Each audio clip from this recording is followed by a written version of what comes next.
can also follow us on the social media. McBlam Entertainment on Facebook, McBlam Entertainment on YouTube. Subscribe to us on YouTube. McBlam ENT on Twitter. Don't get that confused or anything. Uh-oh. They only let us put us so many letters for our name there and everything. McBlam Take you to a site you don't want to see. If you ever so decide that you want to do a little bit more for us and everything like that, if you ever so decide to, you can always become a patron and you can donate for it. Guess how much you can support this channel a month. How much? How much? Just give a guess. A bag of chocolate chip cookies.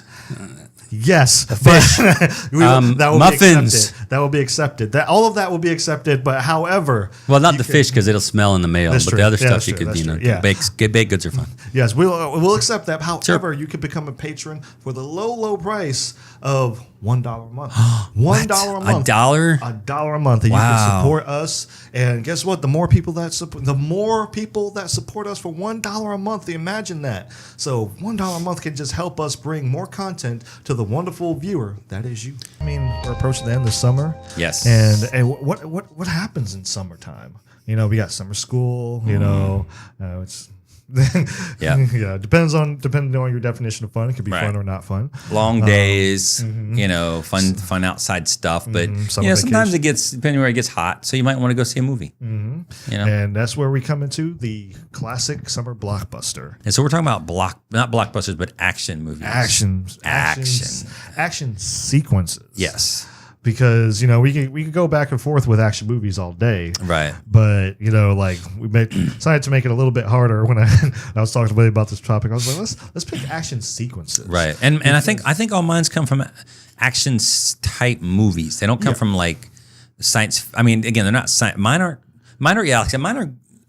grounded in normal stuff. They're not science fiction, not fantasy. They're like normal stuff that you could encounter or see or have known somebody who's done it in a way. In other words, it's real. Yeah. So it's real. Yours are kind of superheroes. They're kind of all over the place. They're kind of, I got some here and some there. I mean, it's kind of all over the place. Right. Or whatever.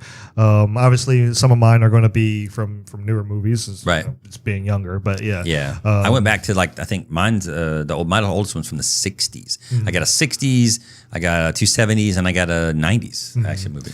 Yeah, I think I have mine are from 2000.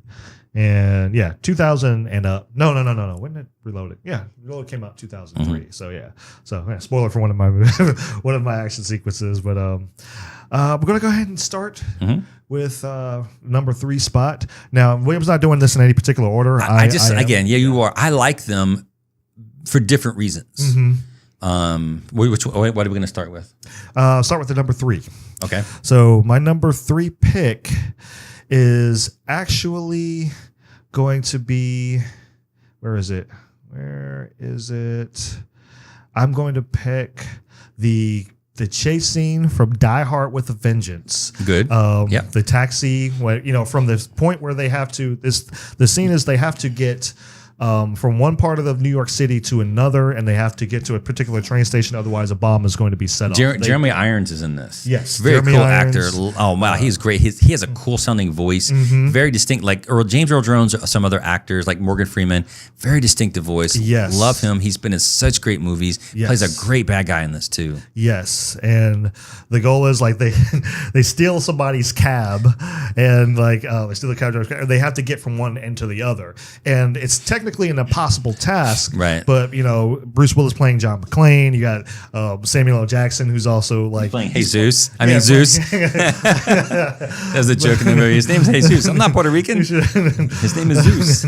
But it's funny because he's almost he's basically your audience member that's in the car with Bruce Willis at this current point in time. He's the everyman. Yeah, it's are you crazy right now because of how he's driving? He's driving through the city. Yep. And not stopping. Yeah, and this is New York City. He's squeezing through the bus and everything, the trucks and everything. Yeah. I'm just he's New York traffic. Just think of that. Right. So what does he do? He goes through the park. Drives through the park. He drives through the park and everything. And there's a funny little joke in there. Just he's like, "Are you aiming for these people?" He's like, "No." Well, maybe that mime. Yeah. It's really, really intense, and I had to include this because this was one of the one of my first movie going experiences. I think my first one was actually Jurassic Park, which is a good one to And it start had on. Samuel L. Jackson in it too. Yeah, yeah. So like, it's a good one to start on. But this was my other one. I played hooky. A little history behind this. Whoa. I played hooky with my grandmother, who took off The work. matriarch shouldn't be filling her head with such nonsense and tomfoolery and naughtiness. So, and we went to go see Die Hard with a Vengeance, and the theater had it set up in such a way, like if you like the sound was great. Like when you talk about like great sound from movies, the sound from this movie is really good. Yeah.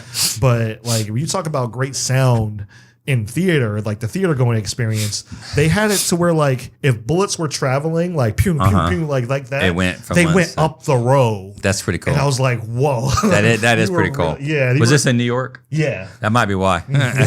It's like if something went off in the She background. took you to the nice you'd theater. hear it. Wow. Yeah. I mean, it was pretty empty too. So I was Well, it was surprised. during the daytime. Yeah, You should be at during work the and at school, though. Yeah. So there you go. That's very true. Yeah. Going into number 2, I'm actually going to pick something from. I would be, you knew a comic book was going to movie was going to make it into this countdown at some point, especially dealing with me and everything. And I'm actually going to pick one for a movie I actually don't care for that much, but I will, and I always admit the action in this particular movie is pretty freaking epic. And of course, I'm talking about, if you've seen my Marvel Madness series from the Comic Junkies Corner, I'm talking about Spider-Man 2.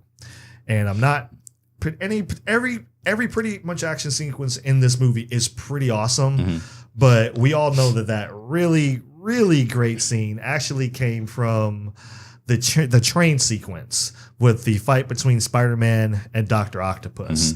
And it's just like the way it's shot, the way it's framed, like it's stylized and everything like this. Like we're getting ready to show, like, it zooms out and you see like the city through That is Doc's pretty glass, cool. and I'm That like, is pretty cool. It's stuff like that. It's just like everything that's leading up It's to a Sam this. Raimi, isn't it? Yes. That's why. Yeah, I mean, like the style behind it. This is where I'm like, this is Spider-Man spider senses used so great, because Right. everything that every dodge, everything that's like, because he doesn't see, obviously you can't see everything, Right. and this is one of the things, like I would always say, like I criticized against Spider-Man Homecoming, is that Spider-Man took a lot of damage. He took a lot of hits that, yes, he can technically take. He's superhuman, but he doesn't have to.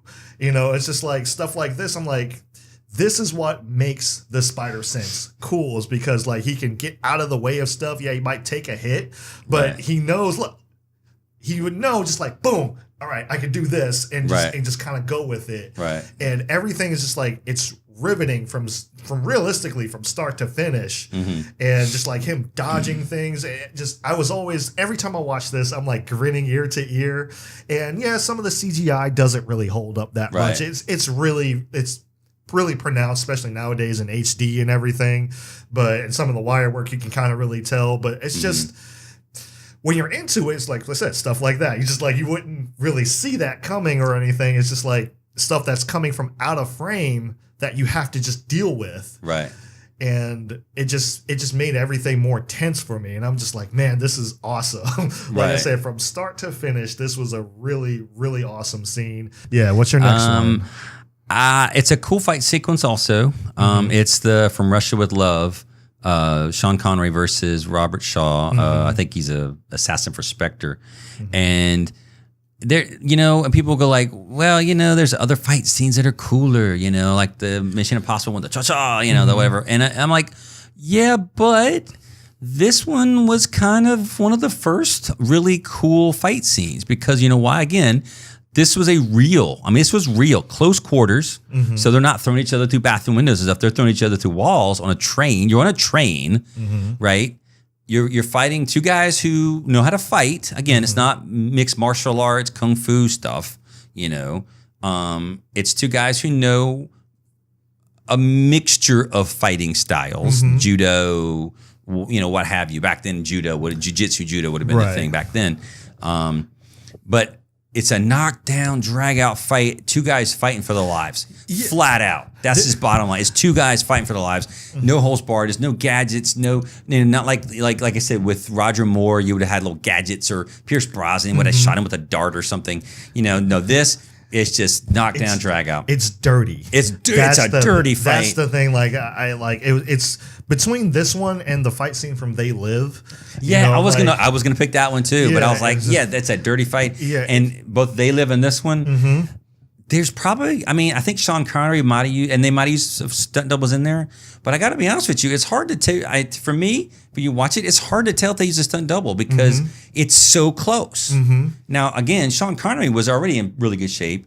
At that point, Robert Shaw was in pretty good shape too. This was, excuse me, this was like back during when he was shooting some of the World War II movies, and he was in good shape before Jaws, when he was kind of the grizzly old guy. Right. So he was in good shape. And to see these two guys just fighting and boom and knocking each other down, picking stuff up and just braining each other on their heads with it and stuff. It was just like, wow. And a movie From Russia with Love, which was an okay movie with cool Bond car, of course. But dang, that was just a great scene.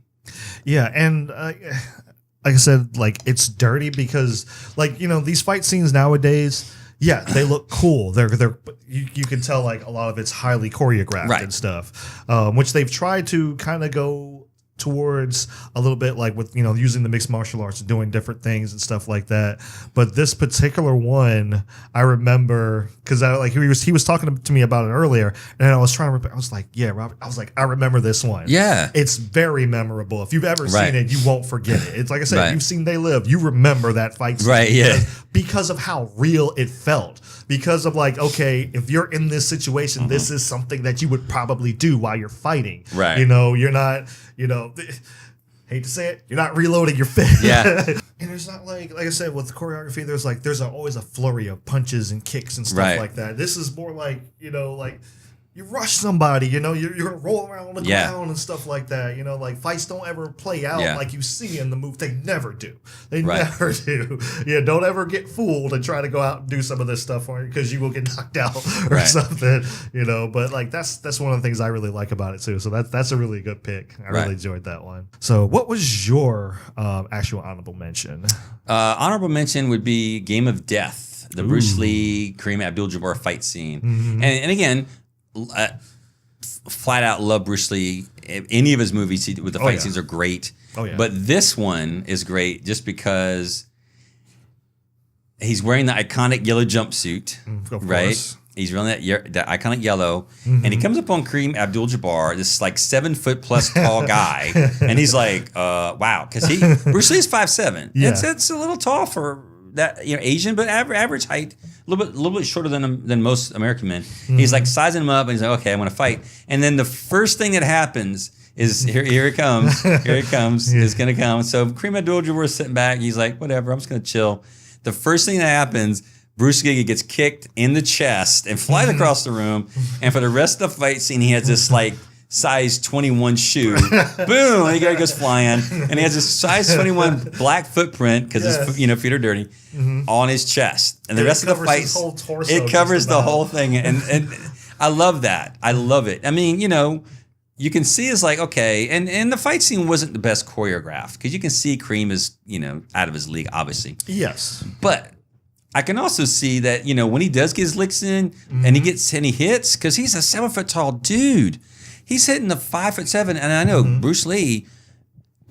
He's in the best shape. Yeah, and he was like superhuman as a human being walking the earth. Right. He was in the best shape of anybody probably out there ever, and could do some amazingly fast things. Yes. So he was faster and more skilled, absolutely. Yeah. And they showed the fight scene. We're like, okay, I can get a lot more hits in. But the fact that number one, Kareem had some moves. He was sort of quick for a big guy, but man, when he hit him, Bruce Lee would go flying, and you go, okay, because again. Bruce Lee is not that heavy. Exactly. Kareem's a big guy. Him. Yeah. Yeah. So when he kicks him, and he goes whoa, and he hits him, boom. It's gonna hurt. And like there was a sequence like it's a little bit later on, but he gives like he grabs like Bruce Lee by the face, just about by the top of his head. This one he goes just like, boom. bombs. I know. It's like bam, and he goes falling over. He's like, holy He tries crap. to get back up. He's like, no. Right, but that's what would really happen, you know. And that's like with the Mission Impossible, for example. You're like, that's what the guy really should be doing, you know, because he just got brained by you don't something. just take a hit from. I'm sorry, like I said, like. Henry Cavill is a big dude. Right. You do not just take a hit from Henry Cavill and just brush that off. Right. A big guy in shape who knows how to fight, and he's hitting you square on, and you don't just go whatever. Yeah. You know, and after getting thrown through, you know, a glass mirror and land on the other side on the hard linoleum floor or the concrete floor, whatever, you know, it was made out of. Yeah. You know, like he's like, in this one, he's like getting blurry. He's like, whoa, I took a big hit. And they kind of do the blurry shot because he's like, whoa. And so it's, I don't mention not because I don't love Bruce Lee, because everybody does. But just this one is, again, it's not the best fight scene. It's not Bruce Lee's best movie, obviously. But the fight scene between the two is great. You get the little guy, this big guy, and you know he's going to win. But to see it happen is great. But again, that first shot when Kareem kicks him to the chest and he goes flying across the room and he stands up and he's fighting, and he's still got the big bare footprint on his chest. And they both are, I mean, look at him. He's beat down. I mean, he's hard. He's up and everything. Heavy breathing. He's got cuts. He's got bruises. That's, again, real. Yeah. So that could really happen. And you're seeing the difference of, like, you know, in this case, stamina wins because, you know, Bruce Lee's more skilled and got more stamina. Right. Whereas, again, if he's not careful, a couple of hits from Kareem will take him out. And it nearly did a couple of times. And I think, honestly, part of it is, as a character choice, I think maybe he was toying with him more than he was trying to, you know, like wear him down before, you know. So he wasn't trying to really kill him or take him out, I guess. I don't know. Maybe that's the fault of the movie or what have you. But I love it. I love it because it's just great to see that. It's like, boom, and he was flying. Definitely. And of course, you get the yellow iconic jumpsuit that Uma Thurman used in Kill Bill. So, you know, stuff like that. Seen it you see it a lot. Well, yeah, and actually, when you see a Bruce Lee action figure, he's wearing that. So suit, that's why I picked that as an honorable mention, just because the scene's a little goofy and choreography's not that great. You can tell that Bruce Lee did his best, but Kareem's just a big guy. It's kind of awkward. Yeah. But in terms of the fight scene in general, you could see that. You're like, if I'm fighting a 7-foot tall guy and he hits me a few times, I can see that happen to me too. But again, the funny part, that giant footprint on the yellow is just great. I love it.